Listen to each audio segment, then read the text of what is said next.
Imagine an 11 million person city. Right, a massive, sprawling metropolis. Exactly. Now, you randomly pick 2 people out of that dense crowd, just 2. The mathematical odds that both of those randomly selected individuals happen to live within, like, a short 10-minute walk of one specific hyper-localized wholesale seafood market are roughly 1 in 10,000. Which is statistically wild. It's an insane anomaly. Yet, in late December 2019, that exact statistical anomaly occurred, and it set the entire fucking planet on fire. Yeah, it really did. So welcome to the deep dive. We are plunging straight into one of the most polarizing, terrifying, and consequential shitstorms in the history of our species. We're forensically dissecting the exact microscopic mechanics of how a single pathogen brought the human race to its knees. And frankly, what is actively breeding in the shadows, waiting for us right now. Which is the scariest part. But look, it is a massive, almost incomprehensible terrain to cover. Oh, absolutely. And it's an arena where the actual biological signal has been almost completely drowned out by political noise over the last several years. Right. Which is exactly why we are drawing a hard line today.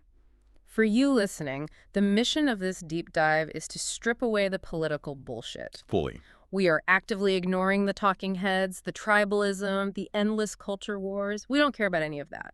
We are looking strictly at the hard, cold, biological evidence. Because the biology doesn't care about politics. Exactly. We're going to dissect the dueling origin theories of SARS-CoV-2. We're going to look under the hood at the mind-blowing institutional failures that acted as gasoline on an early fire. And then we're going to walk through a literal rogues gallery of future pathogens. It's a heavy lineup. It is. But I want to set the tone immediately. Whether you ultimately believe this virus crawled out of a cramped cage in a wet market or, slipped through the ventilation system of a high-security virology lab, the systemic vulnerabilities it exposed are identical. Yeah, the end result is the same. Either way, human hubris left the fucking door wide open. And that vulnerability is really the true through line here.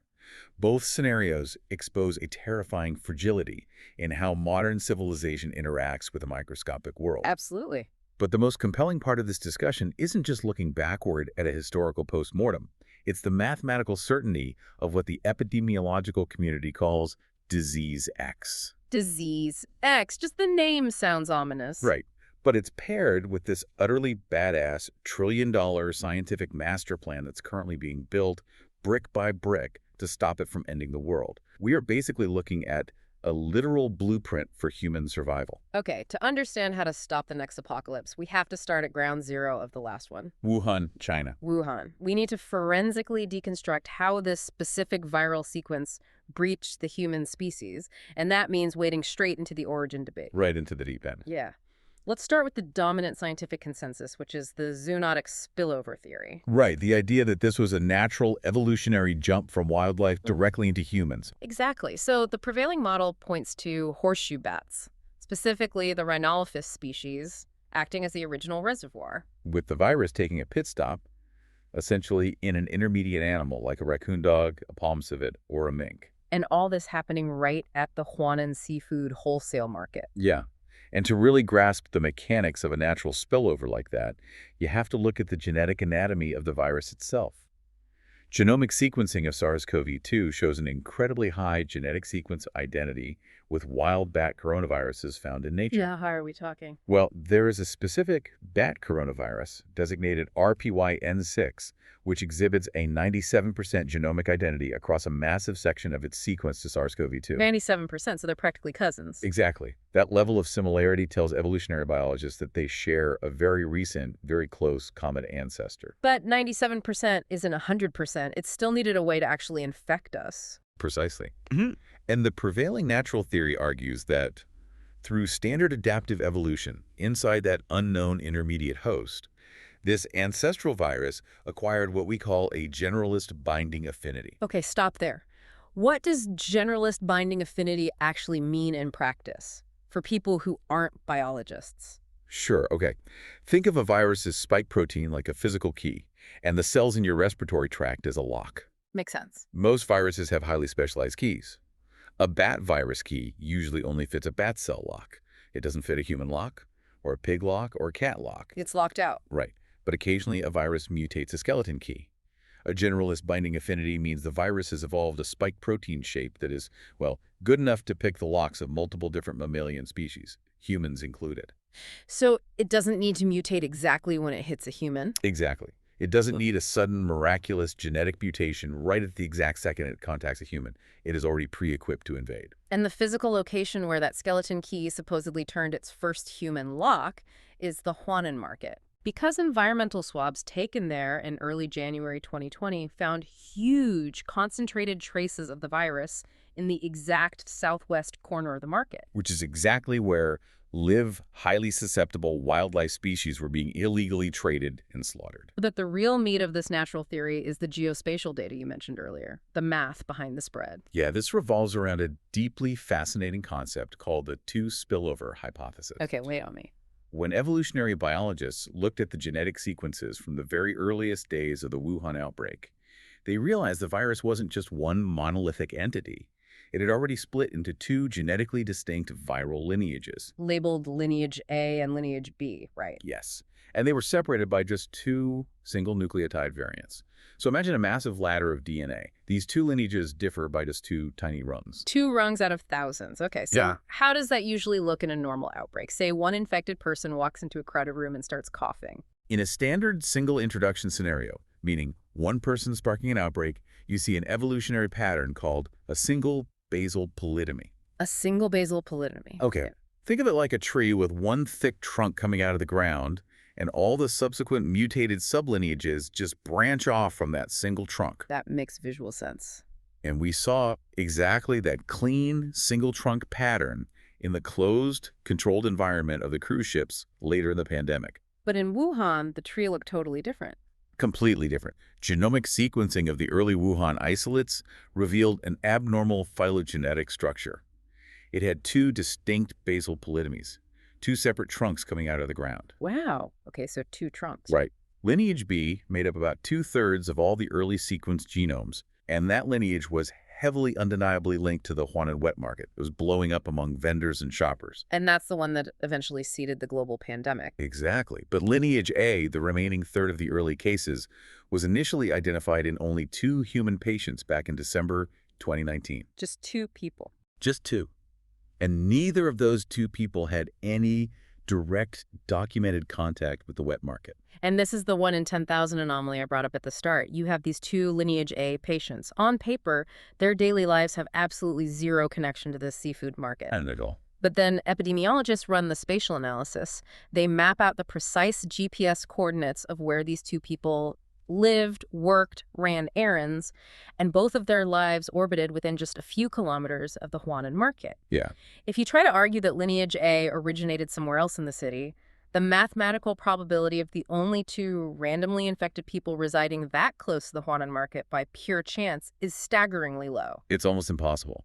It anchors the entire outbreak, both lineages, physically, to that specific geographic coordinate. Okay, so the location is locked in. And that link was biologically solidified when researchers went back through the environmental swabs taken for the market's drains and cages on January 1st. They found physical traces of both Lineage A and Lineage B within tens of meters of the stalls selling live mammals. But wait, the timeline of these 2 lineages presents a massive logical headache, doesn't it? Because Lineage B blew up the market, but Lineage A is technically closer to the ancestral bat virus. Right. This is referred to in virology as genetic clock reversal. Genetic clock reversal. Yeah. Lineage B appears to have been circulating longer in the human population, establishing a foothold and spreading wildly, even though the genome of Lineage A is genetically much closer to the known wild bat coronaviruses. So if you assume this was a single chain of human transmission, like one person getting infected and passing it on, this reversal is almost impossible to explain. Exactly. How does the older-looking, more mutated virus emerge first? And the more ancestral-looking, less mutated virus emerge a week later from the exact same human transmission chain. It makes absolutely no fucking sense. It's like a grandfather being born a week after his own grandson. That's a great analogy. No. But it is beautifully and cleanly explained by 2 separate, independent zoonotic spillovers from the exact same infected animal population. Okay, walk me through that. The mathematical modeling suggests that Lineage B crossed the species barrier from an animal into a human first.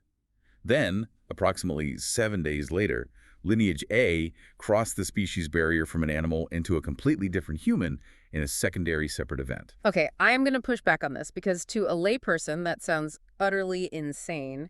You're telling me nature basically struck the exact same target twice in a single week. I know. A once-in-a-century pandemic virus managed to perfectly jump from a raccoon dog into a human, and then just a few days later, it managed to perfectly do it again. I know it sounds like lightning striking twice in the exact same footprint, but biologically speaking, multiple independent spillovers are standard expected behavior for zoonotic coronaviruses. Really expected. Yes, when you place humans and highly infected animals in close continuous proximity. To look at the historical precedent, during the 2002 to 2003 SARS epidemic, the SARS-CoV-1 virus crossed from infected civet cats into humans on approximately 10 distinct recorded occasions. 10 times in different markets. MERS-CoV, the Middle East Respiratory Syndrome, has crossed from dromedary camels into humans on at least 50 documented occasions. Wow, okay. So when you have an enclosed, poorly ventilated market environment packed with infected animals bleeding, urinating, shedding virus, and breathing directly on humans 12 hours a day, multiple independent jumps aren't just possible. They are statistically probable. Okay, I see your point. But as robust as the mathematical modeling is, the wet market theory still has a gaping hole in its physical evidence, doesn't it? It does. The primary vulnerability of the natural origin hypothesis is the absolute lack of a confirmed infected intermediate host animal. They never found the sick animal. Right, because local health officials immediately cleared, bleached, and rigorously disinfected the Huanan market before comprehensive animal testing could be completed. Not a single live animal from that market tested positive for SARS-CoV-2. So they basically bleached the crime scene. Essentially, yes.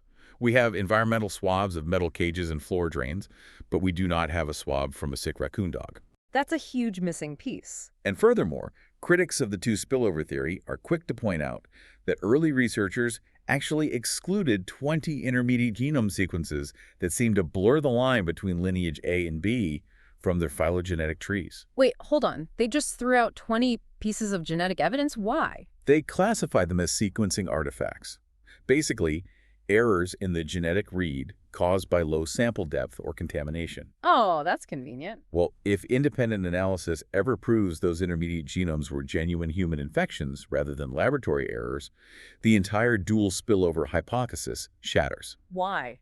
Because if an intermediate evolutionary step existed in a human, it means there was only one animal spillover, and the virus mutated from lineage A into lineage B while inside the human population. Right. For the dual spillover theory to remain valid, that intermediate mutation must have occurred entirely inside the unsampled animal host before jumping to us. Which perfectly transitions us into the elephant in the room, the alternative hypothesis. The lab leak. The lab leak. Because the geographical coincidence isn't just about a wet market, it's about what was sitting just across the river. In 2019, Wuhan was quite literally the undisputed global epicenter for coronavirus research. Yes, it was a massive hub. You had 8 different institutions actively working on coronaviruses across 9 distinct sites in the city. You had the Wuhan Institute of Virology, the WIV, operating a massive historic campus right in the city center. And a brand new high-containment biosafety level 4 facility in the southern suburbs that had just come online in 2018. Exactly. They were running BSL-2, BSL-3, and BSL-4 labs. And historically, the type of work being done there raises massive biosecurity red flags. We know they were conducting high-risk aerosol research on respiratory pathogens under BSL-2 and BSL-3 safety standards. Break that down for us. What is the difference between a BSL-4 and a BSL-2? Well, BSL-4 is the spacesuit level. Like out of the movie. Exactly. Positive pressure suits, dedicated air supply, chemical decontamination showers. You are completely isolated from the pathogen. And BSL-2? BSL-2 is essentially a dental office. Wait, really? Pretty much. You have a lab coat, gloves, maybe a face shield, and you work under a fume hood. That's terrifying. It is. Conducting research on novel airborne coronaviruses in BSL-2 conditions leaves an unacceptable margin for human error. And it wasn't just passive observation, right? They weren't just looking at these viruses under microscopes. They were actively engaged in gain-of-function research. Yes. Let's really unpack what that means, because gain-of-function is such sterile academic jargon. When you actually describe the physical process, it sounds like an unhinged sci-fi horror plot. It does. Gain-of-function, or GOEF, is the process of taking a wild pathogen, and artificially accelerating its evolutionary timeline to see what it might be capable of in the future. So making it stronger on purpose. Basically. Prior to the pandemic, researchers at the WIV were aggressively evaluating the spillover potential of wild bat coronaviruses. They were isolating the genetic backbones of known, relatively harmless coronaviruses and seamlessly combining them with novel spike protein receptor binding domains discovered in the wild. They were stitching them together. Yes. They were creating chimeric sorbecoviruses. Frankenviruses. Essentially, yes. And how do you test a Frankenvirus? You don't just put it in a petri dish, right? No, you run these newly constructed chimeric viruses through a process called serial passage in humanized transgenic mice. Let's slow down and explain that, because this is wild. How do you make a mouse humanized? Using genetic engineering tools like CRISPR, scientists insert the human ACE2 receptor gene into the mouse's genome. And the ACE2 receptor is? It's the exact molecular doorway that coronaviruses use to enter human cells. So you have a mouse, but the cells lining its tiny respiratory tract are chemically identical to a human lung. Holy shit. Right. So the researchers would infect a mouse with the chimeric virus. The virus would struggle at first, but it would mutate to survive. Once the mouse got sick, they would humanely euthanize it, extract its lung tissue, blend it up, isolate the newly mutated virus, and inject it into the respiratory tract of the next humanized mouse. You are artificially forcing the virus to run an evolutionary obstacle course over and over again. Precisely. By repeatedly infecting generation after generation of these mice, the researchers were actively forcing the virus to adapt. They were systematically selecting for mutations that enhanced the virus's ability to bind to, replicate inside, and destroy human respiratory systems. That is it's literally playing God. And they were very open about it. They published extensive findings in this methodology in 2015, and in 2017, they proudly reported the successful synthesis of 8 novel chimeric coronaviruses. And didn't they note that some were highly lethal? Yes, they noted that 2 of them demonstrated incredibly high pathogenicity, meaning they were highly lethal in these humanized mice. Which brings us to the most chilling document of this entire saga, the 2018 DARPA proposal. Oh yeah, that document. This was a joint grant pitch submitted by the U.S.-based EcoHealth Alliance and the Wuhan Institute of Virology to DARPA, the American military's advanced research agency. When you read the unredacted details of this rejected proposal, it is a literal step-by-step blueprint for a pandemic. The specifics of that DARPA proposal are deeply unsettling when viewed in hindsight. The researchers explicitly outlined a plan to screen wild bat coronaviruses collected from remote caves in Yunnan province. Okay. They were actively searching for genetic sequences that closely matched the original 2003 SARS virus. And the proposal stated, in plain English, that if these wild strains lacked a functional Furin cleavage site in XCS, the researchers planned to genetically engineer and insert a novel FCS right at the S1-S2 junction of the viral spike protein. Just casually inserting a new weapon into the virus. Right. Their stated scientific goal was to study how this artificial insertion would impact the virus's capacity to infect human airway epithelial tissue. And DARPA read that and said, absolutely not, this is too dangerous. They rejected the funding. They did. But the very existence of that document proves something monumental. It establishes, beyond a shadow of a doubt, that the WIV possessed the precise experimental design, the exact molecular methodology, and the clear, documented scientific intent to engineer a virus with the exact structural anomalies that we eventually saw emerge in SARS-CoV-2 just 18 months later. And we know they already possess the technical capability to do it. Other Chinese laboratories had successfully inserted furin cleavage sites into different types of coronaviruses back in 2015 to make them replicate more efficiently in laboratory cell cultures. It was an established technique. So if the intent was there, what is the physical evidence that it actually leaked? Well, lab leak advocates point to several stark anomalies that the natural origin theory fundamentally struggles to explain. Like what? First is the massive geographic discrepancy. The natural wild bat reservoirs for these specific viral lineages are located in South China and Southeast Asia, over 1,600 kilometers away from Hubei province. That's a massive distance. It is.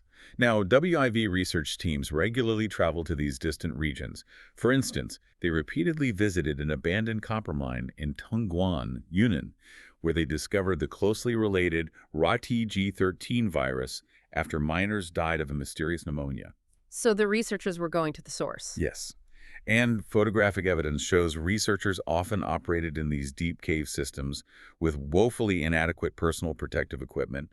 They were handling bat guano and taking viral swabs while wearing street clothes and basic surgical masks. If this was a natural spillover, how does a virus travel 1,600 miles from a cave in Yunnan to a wet market in Wuhan without leaving a trail of sick people?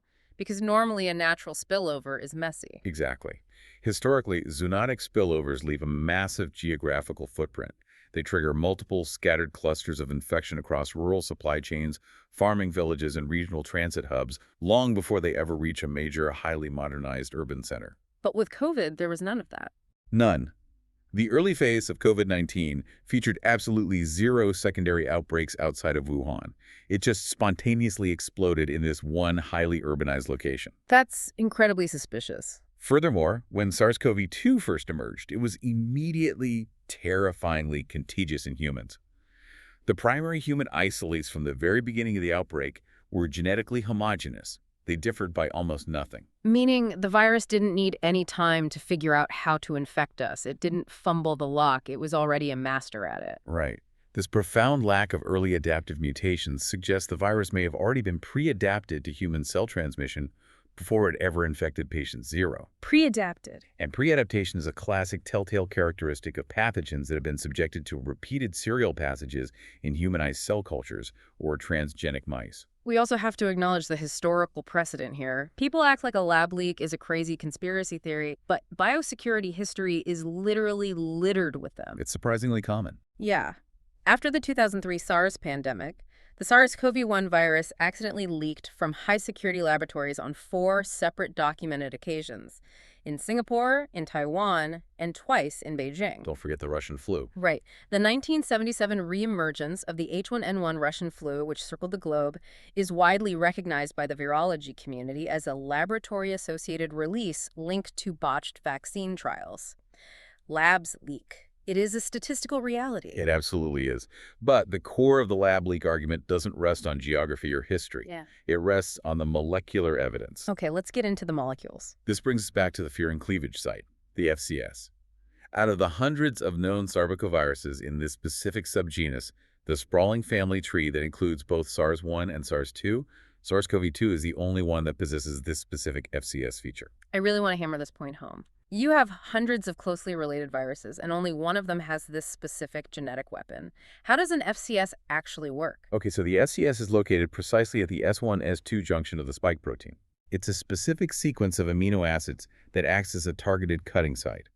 It allows our own human enzymes, specifically an enzyme called Furin, to basically snip the viral spike protein right as the virus is being assembled inside the cell. So our own body helps it. Exactly. When the body's enzymes snip that spike protein, it acts like a spring-loaded trap. It physically changes shape, allowing the virus to violently fuse with and enter human respiratory epithelial cells. Wow.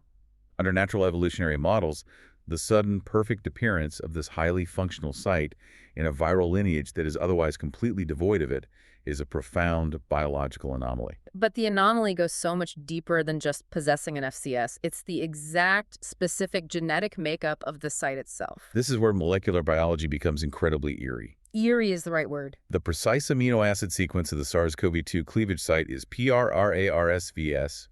The host furin enzyme cleaves the peptide bond right between the arginine and serine residues. Okay, stick with me here, listeners. When molecular biologists ran a comparative database analysis of that specific sequence, they found something deeply unsettling. An 8 amino acid sequence within this site is perfectly identical to the furin cleavage site of the human epithelial sodium channel, known as ENaC, ENaC. specifically the alpha subunit. Time out. What does the ENaC receptor do in a normal, healthy human body? ENaC is an ion channel located on the apical membrane of epithelial cells in your kidneys, your colon, and critically, your airways. Okay. It plays an absolutely vital role in controlling fluid exchange across your mucosal membranes. Its primary job is to constantly pump sodium, and therefore water, out of your lung tissue. It keeps your lungs from filling with fluid. Yes. And this specific sequence is highly conserved by evolution. It is identical across humans, chimpanzees, gorillas, and orangutans. Let me use an analogy here because the implication of this is staggering. Go for it. Imagine the virus is a burglar trying to get into a secure building. A natural virus mutation is like a burglar trying thousands of different ways to pick the lock on the front door. Sometimes they jiggle it, sometimes they use a crowbar, eventually they break in. Right. But this virus didn't just pick the lock. It magically showed up with an exact factory-milled microscopic copy of the front door key to the building's plumbing system. That is an incredibly accurate way to describe a biological phenomenon known as molecular mimicry. Molecular mimicry. Yeah. Yeah. Because the sequence on the virus and the sequence on your ENaC channel are completely identical. They require the exact same enzyme to function. The Furin enzyme. Exactly. During viral replication inside human host cells, the newly synthesized SARS-CoV-2 spike proteins actively compete with the host's native ENaC alpha subunits for access to the limited pool of host furin enzymes. Wait, I remember you mentioning the lumen of the Golgi apparatus in our notes. What is that, and where is this competition happening? Ah, right. The Golgi apparatus is essentially the cell's internal shipping and receiving center. It packages proteins and prepares them to be sent out. The lumen is just the inside of that shipping center. Okay, so the virus sneaks into the body's shipping department. And starts intercepting the specific packaging enzymes that were meant for your lungs' fluid pumps. So the virus is literally stealing the tools your body uses to keep your lungs dry. Exactly. And this molecular theft does two catastrophic things simultaneously. What's the first? First, it perfectly optimizes the cleavage and activation of the viral spike protein, making the virus incredibly infectious. And this is the second. Second, it directly impairs the activation of your ENaC channels. It disrupts fluid clearance in the human alveoli. It physically prevents your lungs from pumping fluid out, which directly contributes to the atypical severe pulmonary edema, the horrific sensation of dry drowning observed in severe early COVID-19 cases. Jesus. So the natural origin camp looks at this and argues that it was just a freak accident of nature. A random recombination event with an unknown virus in an unknown intermediate animal that just happened to perfectly mimic human biology. Yes, that's their stance. But the lab leak camp looks at this perfect molecular mimicry and points right back to that DARPA proposal. They wanted to study human airway tissue infectivity. They explicitly wanted to insert an FCS. And here we have a virus that emerges with an FCS that perfectly mimics the exact human airway fluid control mechanism. It's a very compelling argument, which brings us to the ultimate sobering conclusion of this origin debate. What's that? Proving either hypothesis wet market or lab leak does not diminish the existential threat of the other. Wow, yeah, you're right. Whether you believe that unregulated, high-density global wildlife trades allowed an evolutionary freak of nature to jump species, or you believe that high-risk gain-of-function virology experiments conducted under inadequate safety protocols unleashed a bioengineered nightmare. Both theories expose massive systemic vulnerabilities in human behavior. Exactly. We left the door wide open. We basically built a massive biological bomb, placed it in the center of a crowded room, and now we are endlessly arguing about whether a natural spark or a faulty man-made wire set it off. The explosions still happen. The devastation is exactly the same. And that realization transitions us directly into the second part of this deep dive. Because knowing where a pathogen came from is only half the battle. Right. The real question is how it managed to conquer the entire planet so incredibly fast, while the combined forces of our global health agencies were caught completely with their pants down. To understand the terrifying speed of the global expansion, you have to look at the virus not just as a pathogen, but as a biological Trojan horse. A Trojan horse, I like that. The primary evolutionary driver of the crisis wasn't just how deadly the virus was, it was its unprecedented capacity for silent transmission. The silent spread. And this biological cloaking device completely bypassed our traditional public health containment strategies, which were entirely stubbornly designed around symptom screening. It is infuriating to look back at the early days of 2020. Our entire defense grid was built on taking people's temperatures at airport terminals, grocery stores, restaurant doors. It was pure security theater. It was completely useless. It really was. It was arguably worse than useless because it provided a massive false sense of security. Right. Epidemiological studies now definitively indicate that approximately 40 to 50% of all SARS-CoV-2 infections remain completely asymptomatic throughout the entire course of the disease. Half of the people. Half the infected population never registered a fever. They never developed a cough. Yeah.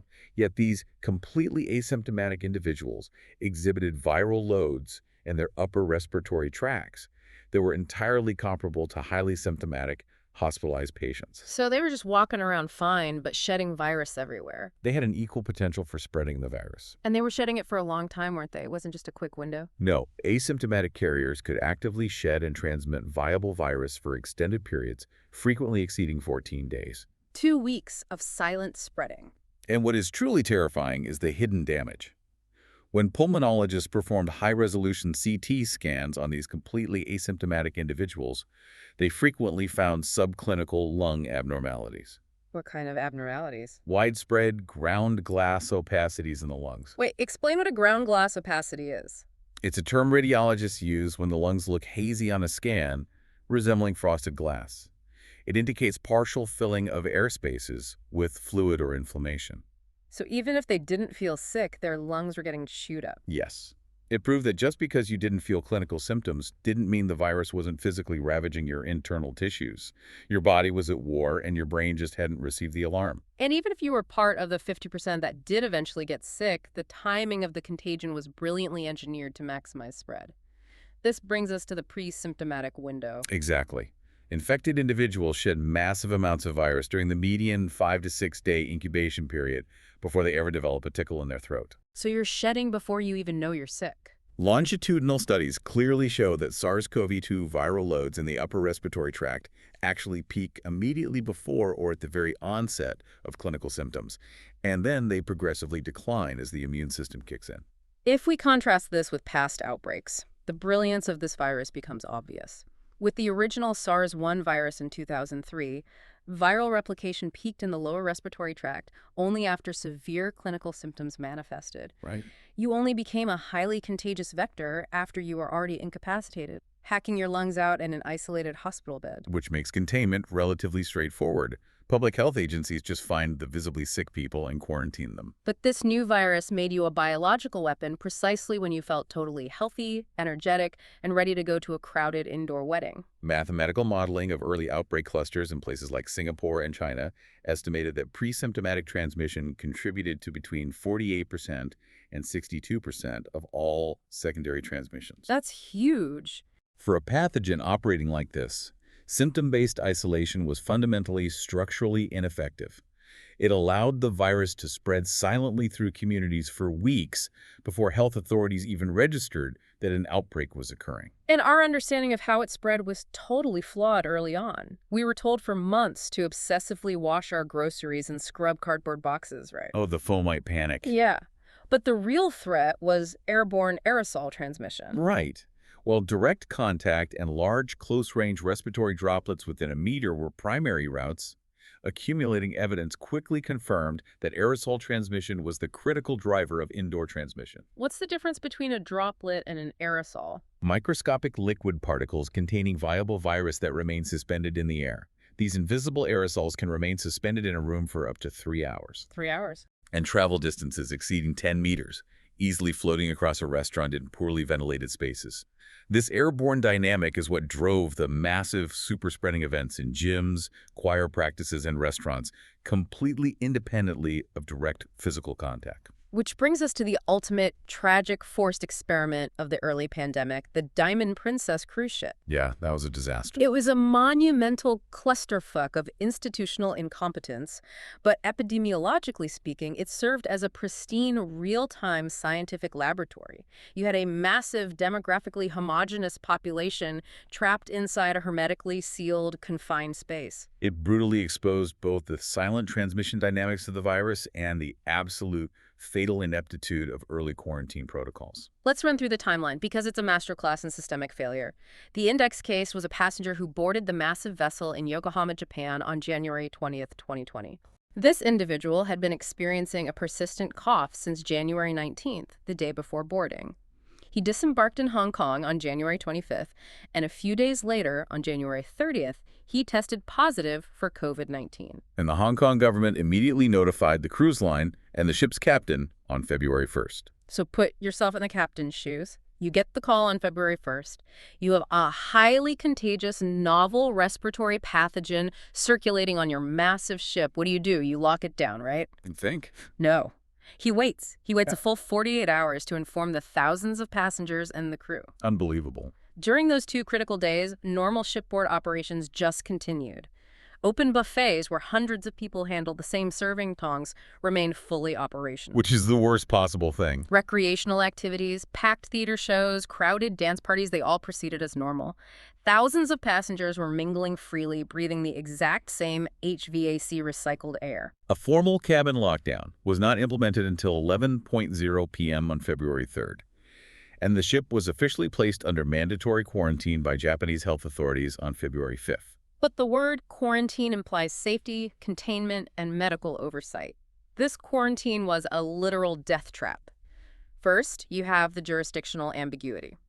The Japanese government, the multinational cruise line operators, the ship's flag state, the various home countries of the passengers, nobody knew who was actually in charge. It severely delayed any standardized medical response. But the most glaring, horrifying failure was the structural double standard in safety protocols. Oh, the structural containment failures were egregious and ultimately fatal. Break it down. Well, while the wealthy passengers were strictly isolated inside their private cabins, many with balconies and fresh air, the crew members, who were the essential workforce keeping the entire ship functioning, were forced to maintain their pre-outbreaks living arrangements. Which means what?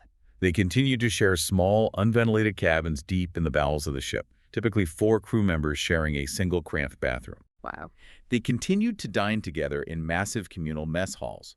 This facilitated rapid, completely undetected transmission across the entire crew. Because they were packed in like sardines. Exactly. A later CDC study revealed that 16 of the 20 early positive crew members lived on the exact same deck, and 15 of them performed the exact same job role. I want to highlight the sanitation blunders too, because they read like very dark comedy.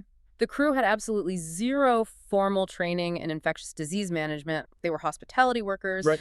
But suddenly they were tasked with executing a high-risk biological quarantine for thousands of people.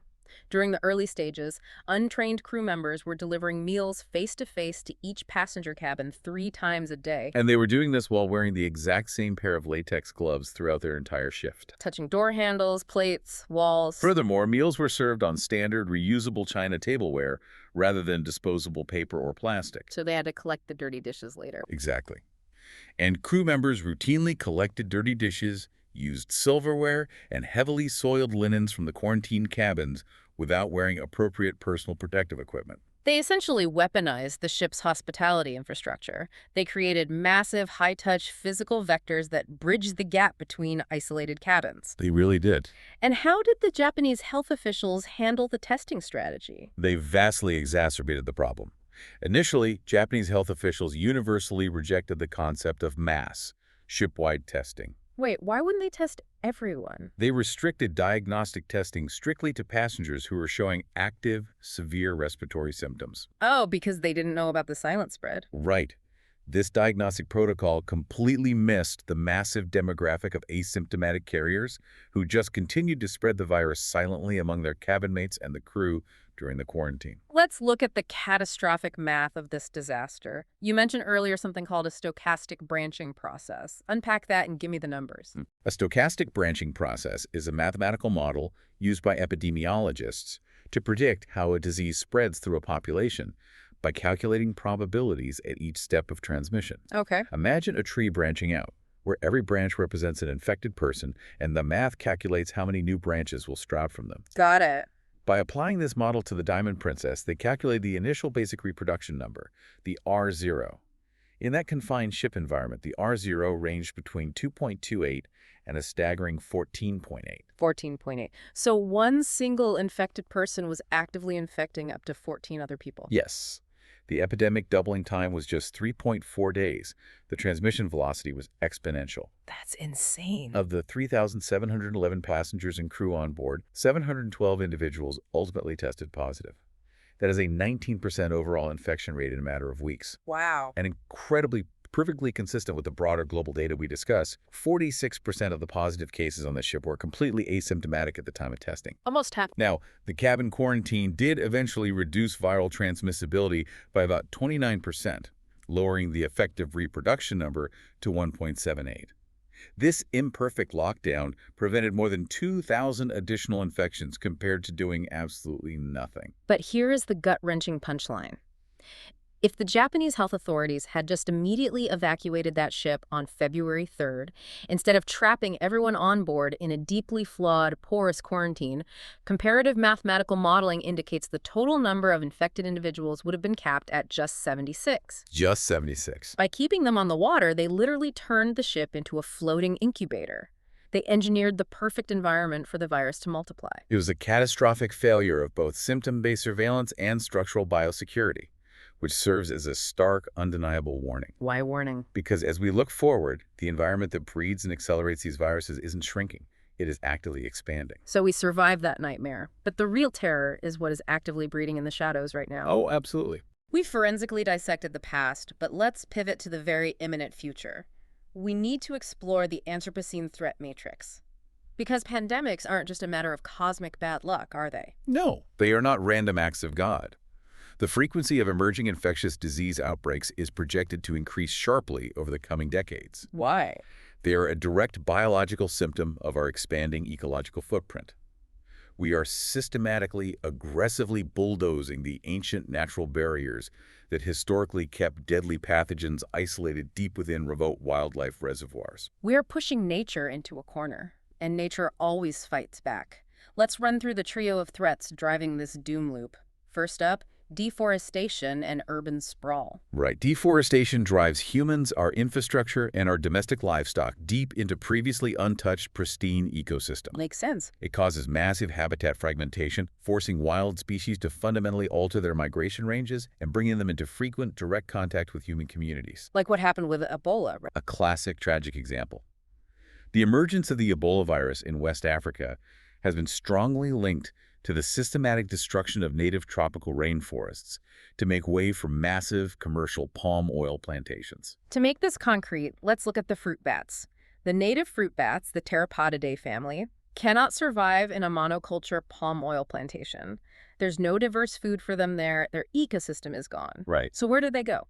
They migrate to populated agricultural areas, they move into human settlements, they roost in the fruit trees directly above pig pens or near human water sources. And that's where the spillover happens. Exactly. They drop half-eaten fruit covered in bat saliva into a pig trough, a pig eats it, a farmer slaughters the pig, and suddenly you have a deadly hemorrhagic fever spillover. Precisely. And that dynamic leads directly to the second driver, agricultural intensification. Factory farm. Modern high-density livestock production serves as an incredibly efficient epidemiological bridge between the wild and the human world.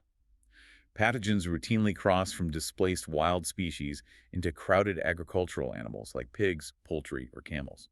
Why pigs and poultry? What makes them such perfect bridges? It comes down to cellular receptors.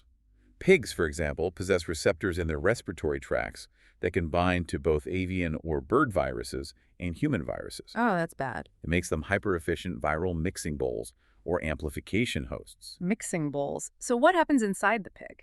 If a pig is simultaneously infected with a bird flu and a human flu, the two viruses can swap genetic material inside the pig cells, a process called reassortment. And out comes a super strain. Yes, creating a totally novel, highly contagious superstrain. Once a virus adapts to a massive, dense population of domestic pigs, the transition to the farmers, the slaughterhouse workers, and the surrounding human communities is highly probable. And the third driver acting as a force multiplier for all of this is climate change. Warming global temperatures are fundamentally altering the geographic distribution of both wildlife reservoirs and vector species. So bugs and animals are moving. Exactly. As the planet warms, species are migrating toward the poles, moving to higher altitudes, or shifting into new territories to escape extreme heat. Okay, I am going to push back on this narrative for a second because this is a common skeptical argument I hear all the time. Aren't we just finding more viruses now because our testing tech is so much better? The detection bias argument. Right. 100 years ago, someone in a remote village died of a mysterious bleeding fever. They buried the body, and nobody ever knew what it was. It didn't make the global news. Now we use next-generation sequencing and PCR tests on every single sneeze. Isn't the curve of emerging diseases artificially inflated by our own surveillance? That is a very valid point, and the data certainly reflects it to an extent. So it is inflated. The reported rise in outbreaks strongly correlates with the rapid development of diagnostic technologies over the last 50 years. The transition from basic clinical observation to highly sensitive PCR assays and advanced genetic sequencing has vastly improved our capacity to detect minor, localized outbreaks that historically would have gone completely unnoticed. Right. Detection bias is absolutely a real phenomenon. But, and this is crucial, the underlying biological math of climate-driven spillover is still objectively terrifying, independent of our testing capacity. Okay, give me the hard math. How terrifying are we talking? A major comprehensive modeling study recently analyzed the projected movements of 3,000 mammalian species. Just mammals. Just mammals. It predicted that if global temperatures rise by just 2 degrees Celsius, forced latitudinal species migrations will lead to more than 4,000 instances of novel cross-species viral transmission within the next 50 years. 4,000 novel jumps. Just from mammals bumping into species they've never shared a habitat with before, they are trading viruses like trading cards. Exactly. It creates entirely novel ecological interfaces for viral recombination. And it's not just mammals migrating. Mosquito-borne vectors are rapidly expanding their ranges. Right, the mosquitoes. The tiger mosquito, Aedes albopictus, and the yellow fever mosquito, Aedes aegypti, are moving further into northern latitudes as winters become milder. They are bringing tropical diseases to previously temperate zones. Like where? Local indigenous transmission of tropical viruses has already occurred in places like New York, Florida, and Paris. The geographic map of where deadly diseases can survive is being redrawn in real time. Which brings us to the rogues gallery. The WHO and CEPI, the Coalition for Epidemic Preparedness Innovations, maintain a prioritized hit list of high-consequence pathogens with massive pandemic potential. The most wanted list. These are the bugs that keep virologists staring at the ceiling at 3 a.m. They are highly lethal, we have absolutely zero effective countermeasures, and they are primed for rapid geographic expansion. Let's look at the lineup. First up, Nipah virus. Nipah is a paramyxovirus. It is bat-borne, primarily carried by large flying foxes. How does it spread? It can be transmitted via infected bats, dropping saliva into date palm sap, through intermediate hosts like pigs, or through direct person-to-person contact. And what does it do? When it infects a human, it aggressively attacks the central nervous system, causing rapid, severe encephalitis. What does encephalitis actually do to a patient? For the listeners. It causes profound swelling of the brain tissue. Patients experience fever, headaches, disorientation, mental confusion, and can slip into a coma within 24 to 48 hours. That's terrifying. What's the mortality rate? The case fatality rate is staggering, routinely hovering between 40 to 75%, depending on the medical infrastructure available. 75%. There are absolutely zero human vaccines available. And here is the geographical reality that makes Nipah so dangerous. The natural habitat of these specific flying foxes currently covers a geographical footprint housing over 2 billion people across South and Southeast Asia. Let that sink in. 2 billion people living under a bat population carrying a virus that literally melts your brain, with a 75% fatality rate. Next on the hit list, chikungunya. Chikungunya is a toga virus carried by the exact same tiger and Egyptian mosquitoes we just discussed. How bad is it? While it has much lower mortality rate compared to Nipah, the morbidity, the level of suffering it inflicts is extreme. It causes rapid onset of fever and chronic, agonizing joint pain. I've heard it called something else. Zombie malaria. Yeah. The name itself comes from the Kimikande language, meaning to become contorted. It's often referred to colloquially as zombie malaria because of the crippling, stooped physical posture it forces patients into, sometimes lasting for months or years. And it's spreading. As warming climates expand mosquito habitats, this virus is actively riding those vectors deep into North America and Europe. And then there's Lassa fever. Lassa is an arenavirus endemic to West Africa. It is primarily spread by the Masmies rat. How do you catch it? Specifically through human contact with food, water, or household items contaminated with rat urine or feces, though it can easily spread human to human in clinical settings. And the symptoms? It causes a severe hemorrhagic fever, similar in presentation to Ebola. It ravages multiple organ systems and frequently causes permanent, irreversible hearing loss in survivors. Deafness. Yes.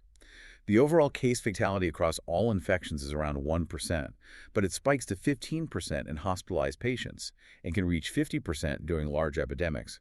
It affects hundreds of thousands of people annually, but is vastly underreported because the early symptoms perfectly mimic malaria. And of course, we also have the usual suspects waiting in the wings, various strains of Ebola, Marburg, and novel coronaviruses, which we now know intimately are incredibly adaptable.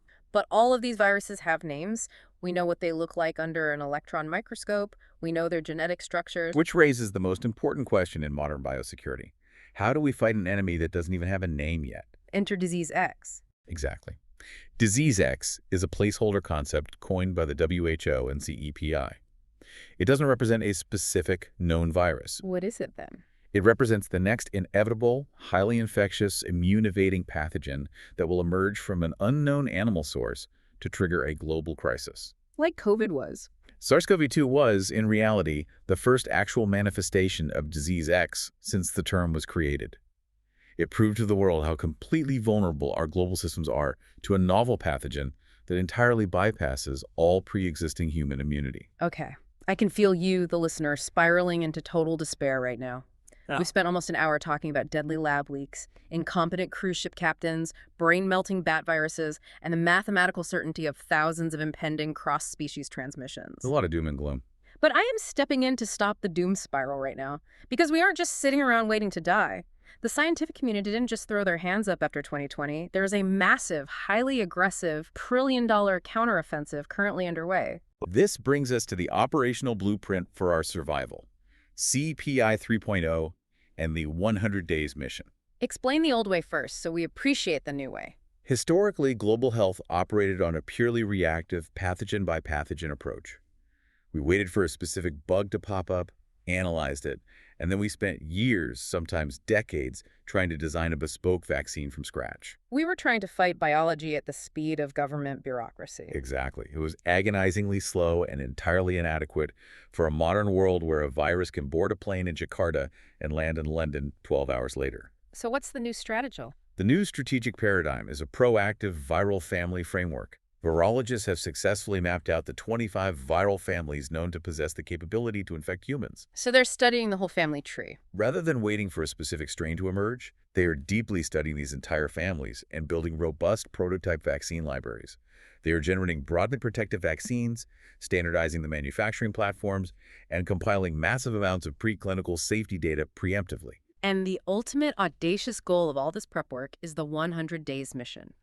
The objective is to develop, test, manufacture, and authorize a safe, scalable vaccine within exactly 100 days of a novel pathogen's genomic sequence hitting the internet. It's an incredibly ambitious timeline. For context, the COVID-19 mRNA vaccine was an absolute miracle of modern science. It shattered every historical record, and it still took 326 days to roll out. Which was miraculously fast, but During those extra 226 days, millions of people suffocated to death alone in overflowing ICU wards. infectious disease modeling conducted by Imperial College London really highlights the staggering what-if economics of achieving this 100-day timeline. The math here is mind-blowing. Let's look at what would happen if we have this 100-day technology fully operational and deployed in April 2020. Right. In lower middle-income countries alone, a 100-day response would have completely averted an estimated 800 million infections. It would have saved 8.3 million human lives globally. Just unbelievable numbers.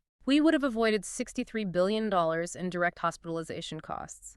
And we would have saved a massive $1.4 trillion in catastrophic global productivity losses. So if we connect this to the bigger picture, what does this all mean for public policy?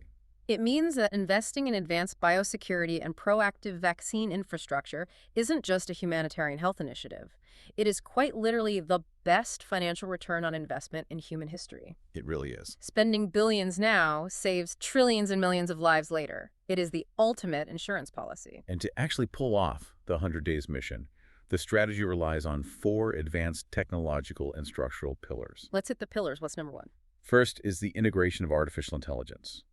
AI is now being aggressively utilized to rapidly model viral mutations before they even happen in nature. How does that work? Machine learning algorithms analyze how a spike protein might fold or alter its shape, predicting which future viral strains are most likely to escape human immunity.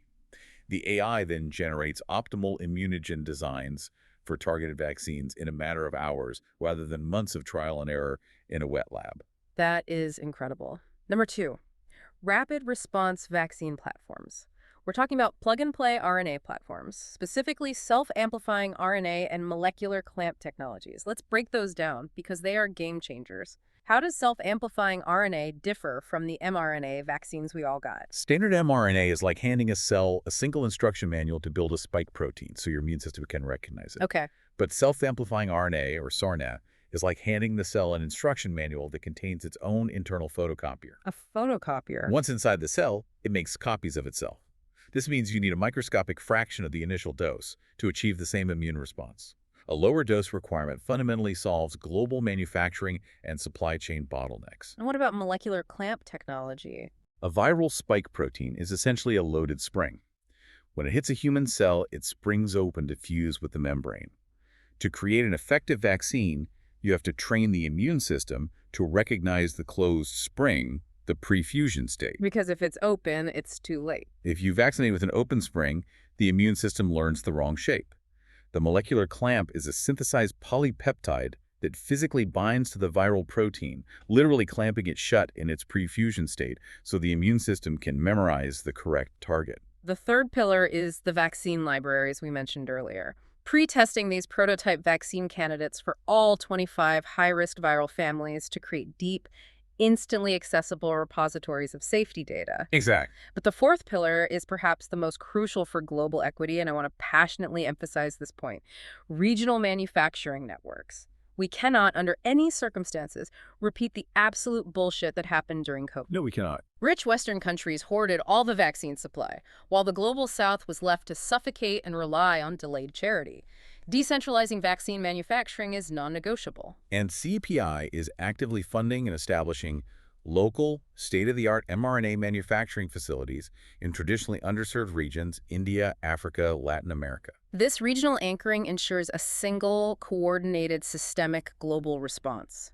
When the next pathogen hits, the entire human species fights back at once, simultaneously, without waiting for hand-me-downs from wealthy nations. And we tie all of this structural preparation together with the final conceptual framework: One Health. One Health, what is that? This is the scientific realization that human health, animal health, and environmental health are intrinsically biologically linked. Preserving wild habitats, enforcing strict bans on high-risk wild animal markets, monitoring municipal wastewater for shedding pathogens. These are just hippie environmental goals. They are hardcore foundational national security imperatives. Treating the Amazon rainforest like a critical biosecurity fence is just as important as building a billion-dollar missile defense shield. Absolutely. The health and integrity of the ecosystem is our true first line of defense. We have covered massive, complex terrain today.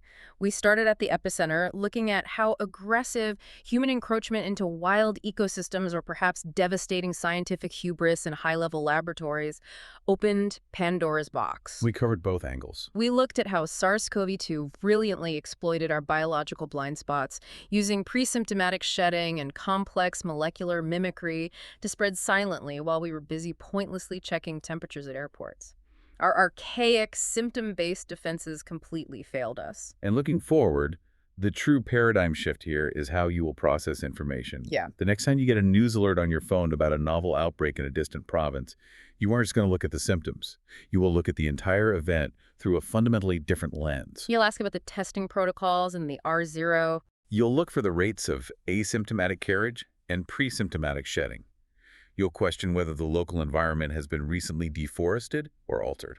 You are now equipped to view biosecurity structurally, rather than just reacting to the panic. You see the matrix now.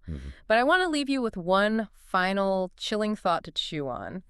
We just spent an hour talking about the terrifying consequences of natural evolution, bats and raccoon dogs trading viruses in wet markets, and the equally terrifying consequences of clumsy lab accidents by human scientists. Right. But as artificial intelligence becomes infinitely more powerful and widely accessible to smaller, untraceable actors, what happens when the next disease X isn't a freak accident of nature or an accidental lab mistake? Wow. What happens when the next global pathogen is custom designed by a road AI, specifically engineered to mutate faster than our 100-day response window? What happens when the intelligence designing the virus is functionally smarter than the intelligence building the vaccine? That is the ultimate uncharted biosecurity frontier. Something to keep you up at night. Until next time, stay curious and stay vigilant.